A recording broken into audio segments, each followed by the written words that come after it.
It was a fire that could be seen for miles, and today there is nothing left but the elevator shafts after flames consumed condos that were still under construction. Brandon Simmons joins us live in Rocky River tonight, where investigators are still trying to figure out what happened there, Brandon. Yeah, still trying to figure this one out. Hilliard Road here just opened up just a couple hours ago to traffic in both directions, but this massive fire is still rekindling here and there behind me. Still some hot spots on the building. This massive fire again disrupting this whole neighborhood for the last 24 hours. Sunday evening's fire was one of historic proportions for first responders. This is by far the biggest fire I've seen in my career. Visible from miles away and even showing up on weather radar at times, the still under construction Rockport River Condominiums went up in flames around 6 p.m.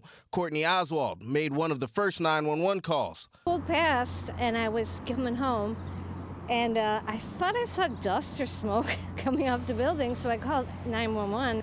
At least 7 West Side departments responded to the scene. The fire engulfed the building in minutes and spread to nearby apartments, even shutting down nearby Interstate 90 as ashes caused brush fires on the side of the highway. So we went to a third alarm call here.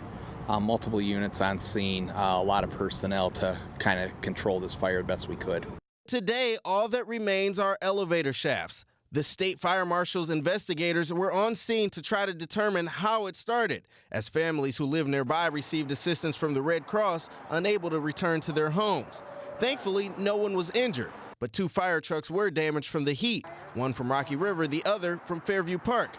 The speed at which this fire spread and its intensity serve as a reminder for families to have an emergency escape plan in place with at least 2 ways to get out. It's important to know that modern construction today burns, and it burns fast and hot.